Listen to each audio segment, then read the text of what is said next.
Hello बच्चों, कैसे हैं आप लोग। उम्मीद है कि आप लोग स्वस्थ होंगे, मस्त होंगे और एग्जाम की तैयारी धमाकेदार तरीके से कर रहे होंगे। मैं एसपी यादव आप सभी को आपके अपने प्यारे छोटे से YouTube channel education by SP Yadav पे स्वागत करता हूं, अभिनंदन करता हूं और वंदन करता हूं। तो आज हम लोग प्रहार बैच में 10 सोल्जर का ऑल सब्जेक्टिव क्वेश्चन करने वाले हैं और इस लेक्चर में हम लोग 2 मार्क्स वाला भी क्वेश्चन को कवर करेंगे, यानी कि इस चैप्टर से जितने भी 2 मार्क्स से क्वेश्चन पूछे जाते हैं सारे कवर करने वाले हैं। और 4 मार्क्स का जो क्वेश्चन पूछा जाता है एक्सप्लेनेशन, लाइन एक्सप्लेनेशन जो पूछा जाता है 4 मार्क्स में, वो भी कवर करने वाले हैं। ठीक है, तो आपको हम बताए थे पहले भी कि 10 सोल्जर से एक्सप्लेनेशन पूछता है, एन एपिटाफ से पूछता है और टू एटम से और 10 सोल्जर से। तो ये सब थोड़ा मतलब इंपॉर्टेंट चैप्टर है, तो ध्यान से देखिएगा। अगर इससे पहले आप लोग चैप्टर 1 से लेकर के चैप्टर 5 तक नहीं देखे हैं तो जाइए, प्लेलिस्ट बना हुआ है प्रहार बैच का, उसको देखिए। ठीक है, क्योंकि प्रहार बैच में सिर्फ हम लोग सब्जेक्टिव करते हैं। अगर वीडियो अच्छा लगेगा तो जरूर क्या कीजिएगा, अपना राय दीजिएगा कमेंट में। चलिए हम लोग स्टार्ट करते हैं भाई। आइए, सबसे पहला क्वेश्चन आपके पास है और आपके एकदम अपने भाषा में। बहुत हम बड़ा बड़ा आंसर कभी नहीं लिखे हैं किसी भी क्वेश्चन में, हम छोटा छोटा आंसर लिख के लाते हैं ताकि भाई 2 मार्क्स में है, जो क्वेश्चन पूछा उसी का तो आंसर देना है, जो क्वेश्चन पूछा उसी का आंसर देना है भाई। बिल्कुल, आइए चलिए। Is the speaker afraid of death? करा इज मतलब क्या है? स्पीकर मतलब कौन? कवि साहब। स्पीकर मतलब कौन? कवि साहब। कवि कौन? रूपर्ट ब्रूक। 10 सोल्जर के लेखक कौन है? रूपर्ट ब्रूक है। तो भाई जो रूपर्ट ब्रूक जो है, जो कवि साहब हैं, क्या वो डरे हुए हैं किसी से? मृत्यु से। क्या वो मृत्यु से डरे हुए हैं? नहीं। मृत्यु का डर है उन्हें? नहीं, मृत्यु का डर उन्हें नहीं है। आइए, तो no, the speaker is not afraid of death. नहीं, जो स्पीकर है, जो वक्ता है, जो सैनिक है ना, जो सोल्जर है, कौन? रूपर्ट ब्रूक। इसमें इंग्लैंड के सैनिक होते हैं, इंग्लैंड के सोल्जर होते हैं। ठीक है, तो मृत्यु का डर नहीं है उन्हें, मृत्यु का डर उन्हें नहीं है। आइए, ही वॉन्ट्स टू ओनली, वह चाहते हैं केवल, वह केवल क्या चाहते हैं? कॉर्नर ओनली, मतलब सिर्फ वो टुकड़ा चाहते हैं, वो जमीन का टुकड़ा चाहते हैं ना। किसका? तो फॉरेन फील्ड का, फॉरेन फील्ड के वो जमीन का केवल टुकड़ा चाहते हैं। क्यों? वो कहते हैं कि यदि मैं मर जाऊं, आपने पढ़े होंगे, यदि मैं मर जाऊं तो सिर्फ मेरे बारे में इतना ही याद रखना कि मुझे अगर जिस जगह पे दफनाया जाएगा विदेश में, विदेश का वो जमीन हमेशा हमेशा के लिए इंग्लैंड का हो जाएगा। आपने ये पढ़ा होगा? बिल्कुल पढ़े हैं सर। अगर आप लोग नहीं पढ़े हैं चैप्टर को तो जाइए भाई, पढ़ा, अभी जो क्रैश कोर्स चल रहा है भौकाल बैच, उसमें पढ़ा दिया मैंने ये चैप्टर, जाके पढ़ लीजिए। ठीक है, पूरा बढ़िया से पोस्टमार्टम कर दिया, ऑब्जेक्टिव भी करा दिया, सब कुछ। आइए, how can some corner of foreign field be forever England?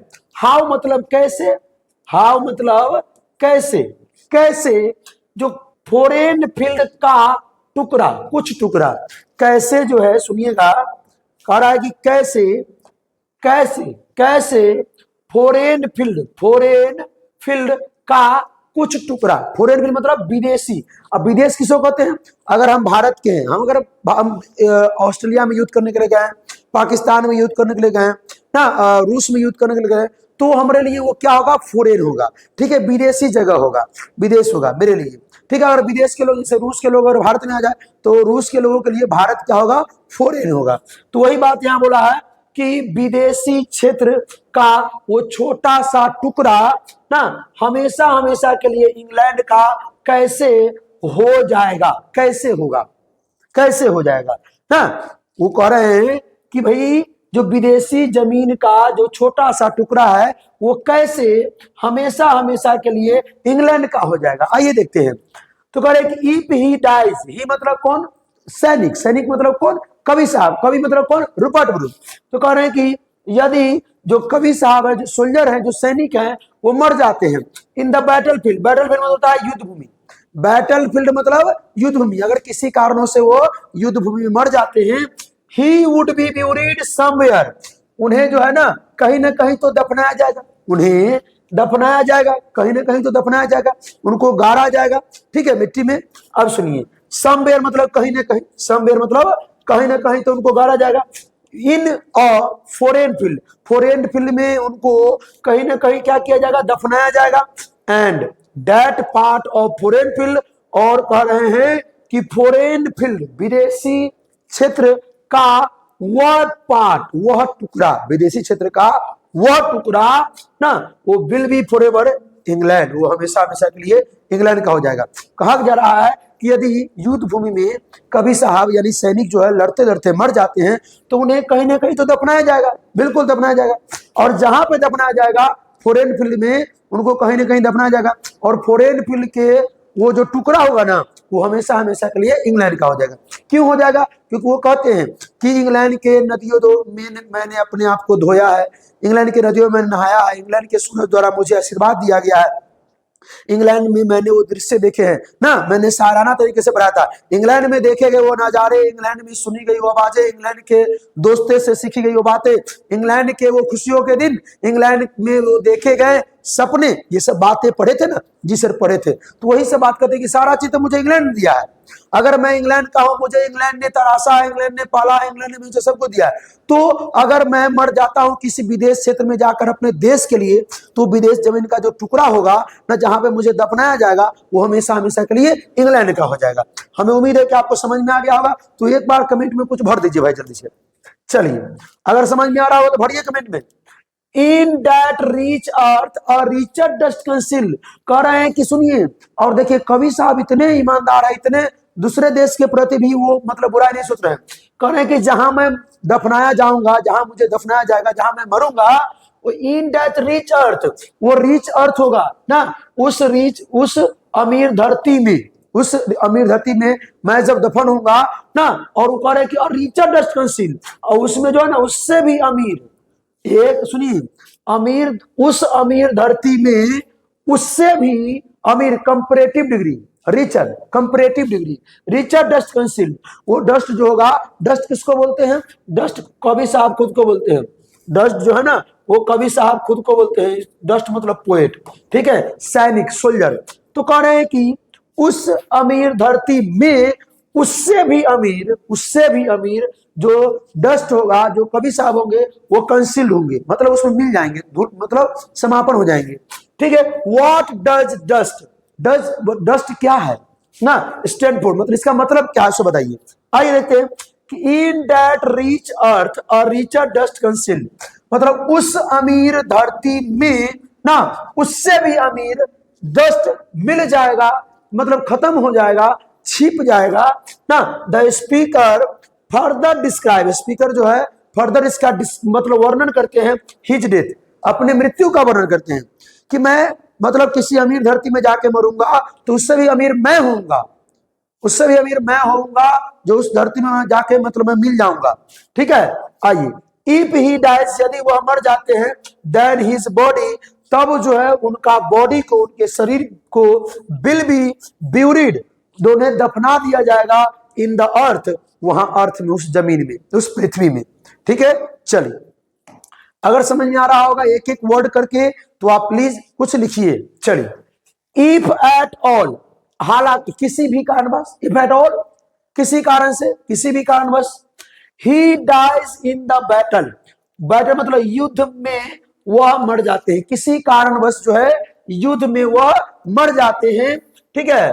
How would he like to be remembered, तो कैसे उन्हें याद किया जाएगा, उन्हें ना, उन्हें जो है किस प्रकार से याद किया जाएगा, कैसे याद किया जाएगा, लोग कैसे उनको जानेंगे। आइए देखते हैं। इफ एट ऑल किसी कारणवश, किसी कारण से, he dies in battlefield, किसी कारण से वह युद्ध भूमि में मर जाते हैं, डाइज मतलब मर जाते हैं।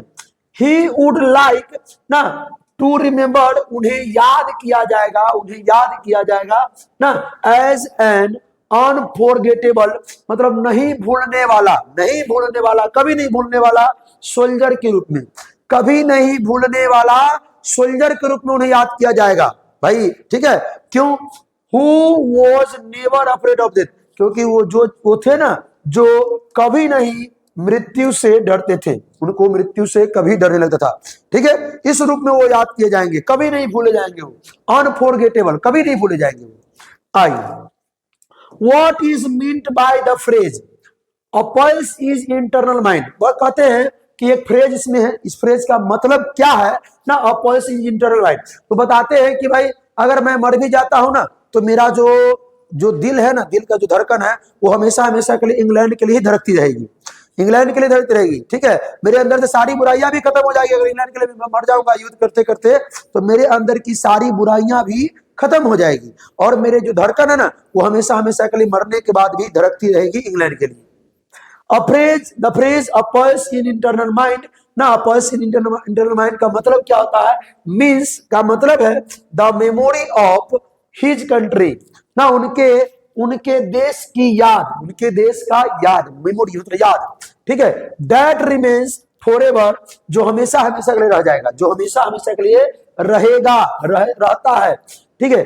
In the heart of the poet, कवि के दिल में, कवि के दिल में हार्ट में, ठीक है। That will be beating for England, कवि का जो दिल है ना वो हमेशा हमेशा के लिए वो हम इंग्लैंड के लिए जो है वो धड़कता रहेगा, इंग्लैंड के लिए। बीट मतलब धड़कना, न कहता है दिल धड़कता केहू के प्यार में, लेकिन इनकर जो दिल धड़कता है ना वो देश के लिए धड़कता है, ठीक है। केहू के प्यार में ना धड़कता है, इनकर जो दिल धड़कता है वो किसके लिए धड़कता है, अपने देश के लिए धड़कता है। तो ये आप 2 मार्क्स में लिख सकते हैं, सब क्वेश्चन पूछा जाता है, ठीक है। चलिए आगे बढ़ते हैं। अब आगे आपके 4 मार्क्स वाला क्वेश्चन, एक्सप्लेनेशन जो होता है 4 मार्क्स में वो आ गया, ठीक है। आइए, इफ दुदू लिखा गया, इफ आई शुड डाई, यदि मैं मर जाता हूं, think only this of me, तो मेरे बारे में केवल इतना ही सोचना मेरे दोस्त, that there some corner of a foreign field, ना that there are some corner मतलब जो छोटा सा जो टुकड़ा होगा ना वो हमेशा हमेशा के लिए ना फॉरेन फील्ड का जो छोटा सा टुकड़ा होगा, दैट इज फॉरएवर इंग्लैंड, वो हमेशा हमेशा के लिए इंग्लैंड का हो जाएगा। There shall be in the rich earth a richer dust conceal, वो कहते हैं कि उस धरती में जो है ना वो धरती बहुत अमीर होगी, जहां पे मैं दफनाया जाऊंगा वो धरती अमीर होगी, और उससे भी अमीर वो डस्ट होगा जो उसमें कंसील्ड होगा। आइए देखते हैं। तो सबसे पहले आपको एक्सप्लेनेशन कैसे लिखना है, बार बार बता रहे हैं एक्सप्लेनेशन कैसे लिखना है जी। तो in this line has been taken from the soldier, composed by great war poet, great war poet मतलब युद्ध कवि, और ना रूपर्ट ब्रूक के द्वारा ये जो लिखा गया है लाइन, आइए देखते हैं। हियर द पोएट एक्सप्रेस, यहाँ जो है ना कवि जो है वो एक्सप्रेस करते हैं, दिखाते हैं हिज डीप लव, वो अपना गहरे प्रेम को दिखाते हैं, ना गहरा प्रेम को दिखाते हैं, फॉर हिज कंट्री, अपने देश के लिए, अपने देश के लिए जो उनका प्रेम है उसको वो दिखाते हैं। ही सेड, वह कहते हैं ना, इफ ही डाइज, यदि वह मर जाते हैं, इन फॉरेन, विदेश में मर जाते हैं, and his body is buried, उनका और उनका बॉडी को ब्यूरिड किया जाएगा, दफनाया जाएगा ऑफ इंग्लैंड, इंग्लैंड में ना, इज देयर, वहां पर इंग्लैंड में दफनाया जाएगा, अकॉर्डिंग टू कहां हम चले गए हो, सॉरी ब्यूरिड देयर, वहां दफनाया जाएगा बॉडी जो है ना, कहां थे हम लोग, इफ ही डाइज, वह मर जाते हैं फॉरेन में, विदेश में मर जाते हैं, his body is buried there, तो वहां पर ब्यूरिड मतलब दफनाया जाएगा उनके बॉडी को। It will be the place, तो it will be the place of England forever, तो यह जो प्लेस होगा ना, कहां का, इंग्लैंड का जो स्थान होगा, यह जो इंग्लैंड का जो स्थान होगा वो हमेशा हमेशा के लिए किसका हो जाएगा, इंग्लैंड का हो जाएगा, ठीक है, वह स्थान हो जाएगा। ई सेज, वो कहते हैं कि it will be the place of England forever, कि जो प्लेस है ना, जो स्थान है ना, वो हमेशा हमेशा के लिए किसका हो जाएगा, इंग्लैंड का हो जाएगा। फॉरएवर मतलब हमेशा हमेशा के लिए। देखोगे आप फॉरएवर लव, हमेशा हमेशा के लिए प्यार, लेकिन ये फॉरएवर लव होता नहीं भाई, ये फॉरएवर लव होता नहीं, ये सब मतलब नहीं बोलेंगे नहीं, आइए समय बहुत ज्यादा हो जाएगा। ही सेज सो बिकॉज, ठीक है, वो कहते हैं क्योंकि हिज बॉडी ऑफ इंग्लैंड, वो जो बॉडी है इंग्लैंड का बॉडी है, इंग्लैंड का बॉडी है, इज देयर ना, जो यहाँ जो वहां है, अकॉर्डिंग टू हिम, उनके अनुसार, हिम मतलब उनके अनुसार, के अनुसार, उनके अनुसार द लैंड इज रिच, जो अमीर, जो धरती है ना वो अमीर है, और उससे भी अमीर, where is body of richer dust of England, और उससे भी अमीर वो डस्ट है ना, जो वहां कहा गया, जो जहां पर जो है ना इंग्लैंड में जो है उसे दफनाया जाएगा, उससे भी अमीर वो डस्ट है, जो उन्हें अपने आप को बोलते हैं, सैनिक को बोलते हैं, खुद को बोलते हैं कि उससे भी अमीर मैं हूं, जिसको वहां पे दफनाया जाएगा, इंग्लैंड में दफनाया जाएगा, ठीक है ना। View read England, sorry England नहीं, इंग्लैंड में दफनाया जाएगा। भैया थोड़ा मिसिंग हो गया, इधर आइए। कहते हैं कि हिज बॉडी, उनके बॉडी को जहां दफनाया जाएगा, क्या कहते हैं कि land reach is rich where his body of richer dust. ना वो कह रहे हैं कि उन जहां पर उनके बॉडी को दफनाया जाएगा ना, और कहते हैं कि और रिचर डस्ट ऑफ बॉडी, मतलब उनका ऑफ हिज बॉडी, उससे भी जो है ना अमीर जो है ना वो क्या होगा, उनका बॉडी होगा ना, ना बॉडी होगा ऑफ इंग्लैंड, इंग्लैंड का डस्ट, इंग्लैंड का डस्ट, इंग्लैंड का डस्ट, इंग्लैंड का वो जो सैनिक है उससे भी अमीर होगा ना, जिन्हें क्या किया जाएगा, दफनाया जाएगा। इंग्लैंड का डस्ट, इंग्लैंड के जो सैनिक है वो उससे भी अमीर होगा, ठीक है, उससे भी अमीर होगा, जहां पे उनको क्या किया जाएगा, दफनाया जाएगा। आइए आगे देखते हैं, ये भी आपके 4 मार्क्स का है, ये भी आपके 4 मार्क्स का है। Washed by the river, blessed by the sun, at home and think his heart all evil said of a pulse in the internal mind, no less gives somewhere back the thoughts by the England given। करे कि washed by the river, England के नदियों के द्वारा धोया गया है, मैं अपने आप को, मेरे शरीर को इंग्लैंड के नदियों के द्वारा धोया गया है ना। करे कि सूरज के द्वारा मुझे आशीर्वाद दिया गया वहां घरों में, इंग्लैंड में। और सोचते हैं हिज हार्ट, इस दिल से सोचते हैं, all evil said away pulse is internal mind. वो कहते हैं कि इसमें अगर मैं युद्ध करते करते मर जाता हूं इंग्लैंड में, तो इसमें जितनी भी बुराइयां हैं वो सब खत्म हो जाएगी, सारे मैंने जितने ही पाप किए होंगे सब खत्म हो जाएंगे। इंग्लैंड के लिए, देश के लिए मर जाते हैं युद्ध करते करते तो। और कहते हैं कि पल्स इज इंटरनल माइंड, वो कहते हैं कि जो पल्स मतलब देखते हैं ना आप लोग, कभी फिल्म वगैरह में देखोगे कि उसमें एक स्किन लगा होता है, और पल्स मतलब जो पल्स रेट घटता बढ़ता रहता है, घटता बढ़ता रहता है, देखते रहता है डॉक्टर की कितना बढ़ा कितना घटा, ठीक है। तो कहते हैं कि जो मैं अगर मर भी जाता हूं ना, तो मेरा जो दिल धड़केगा भी तो सिर्फ इंग्लैंड के नाम से धड़केगा, इंग्लैंड के लिए धड़केगा। और नो लेस गिव्स, कहते हैं कि कम नहीं है जो ये दिया है मुझे, इंग्लैंड ने जो दिया वो कम नहीं है, मुझे बहुत कुछ दिया इंग्लैंड ने। Some bear back the thoughts by England, और जो कुछ इंग्लैंड ने मुझे विचार दिए वो कम नहीं है, वो कम नहीं, बहुत ज्यादा है। आइए, these lines have been taken from, ये लाइन्स जो है वो लिया गया है, the soldier, composed by Rupert Brooke, ठीक है, composed by great war poet लिखिएगा रूपर्ट ब्रूक के द्वारा। Here the poet praises England and everything, वो कहते हैं कि यहाँ जो है ना, जो कवि जो है वो प्रेज, प्रशंसा करते हैं, प्रेजेस मतलब होता है प्रशंसा करना, वो प्रशंसा करते हैं इंग्लैंड का, एंड एवरीथिंग ऑफ इंग्लैंड, प्रत्येक चीज का प्रशंसा करते हैं, वो भी इंग्लैंड के ही, इंग्लैंड के सब कुछ का वो प्रशंसा करते हैं, इंग्लैंड के सब कुछ का वो प्रशंसा करते हैं, इंग्लैंड का तो प्रशंसा करते ही है, और इंग्लैंड के वो सारी चीजों का प्रशंसा करते हैं जो इंग्लैंड से उनको मिला है। आइए, ही सेड, वो कहते हैं कि England has given him, England ने उन्हें दिया है, एवरीथिंग, सब कुछ दिया है, इंग्लैंड ने उन्हें सब कुछ दिया है। He washes himself in its river, वो कहते हैं कि वो खुद को धोए हैं, वो धोए हैं खुद को यहाँ के नदियों द्वारा, and gets blessing of the sun also, और सूरज के द्वारा उन्हें आशीर्वाद भी दिया गया है। He does not have evils in his mind, वो कहते हैं कि मेरे मन में, उनके मन में कोई बुराई नहीं रहेगी, कोई बुराई नहीं है, ठीक है। आइए, his hearts begin to beat, उनका हार्ट्स जो है ना वो शुरू कर हो जाएगी, स्टार्ट कर हो जाएगी, मतलब बीट मतलब धड़कना शुरू हो जाएगी ना, टू थिंक अबाउट वार, वार के बारे में सोचकर, युद्ध के बारे में सोच कर उनका जो दिल है वो धड़कना शुरू हो जाता है, ठीक है। ही सेज, वो कहते हैं कि इफ देयर इज नो वार, कि यदि वहां युद्ध नहीं होता, यदि वहां युद्ध नहीं होता, इन द कंट्री, उस कंट्री में, उस देश में, then it will be become like a heaven, तो वह जो हो जाता है वो स्वर्ग के तरह वो देश हो जाएगा। अगर दो देशों में युद्ध नहीं होगी तो जो देश है वो हमेशा वो जो है वो स्वर्ग का हो जाएगा, स्वर्ग हो जाएगा, स्वर्ग जैसा, स्वर्ग के जैसा हो जाएगा, का मतलब होना। ही रिमेंबर्स, वह याद करते हैं, ईच एंड एवरीथिंग, प्रत्येक चीज को याद करते हैं, दैट हैज बीन गिवन, जो दिया गया है, बाय हिज कंट्री, उनके देश के द्वारा दिया गया है उन्हें, वो प्रत्येक चीज को याद करते हैं जो उनके देश के द्वारा उन्हें दिया गया है। चलिए भाई, इतना ही क्वेश्चन था, हमें उम्मीद है कि आप सभी को बहुत अच्छा लगा होगा, ठीक है। अगर अच्छा लगा तो प्लीज अपने दोस्तों में शेयर जरूर कीजिएगा इस वीडियो को, ठीक है। चलिए, तो आप लोगों को समझ में आया होगा तो कमेंट जरूर कर दीजिएगा। एक बार हम थैंक यू लिखना चाहेंगे, ठीक है, अपने से। चलिए, बहुत बहुत धन्यवाद सभी लोगों को, थैंक यू सो मच। आप लोगों को कैसा लगा जरूर कमेंट में भरिएगा, अपना विचार जरूर लिखिएगा, ठीक है। और एक प्यारा सा स्माइल आप सभी के लिए, थैंक यू सो मच। चलिए, बहुत बहुत धन्यवाद, दिल से थैंक यू। तो आप सभी हंसते रहिए, मुस्कुराते रहिए, पढ़ाई करते रहिए, रिवीजन करते रहिए। All the best, bye.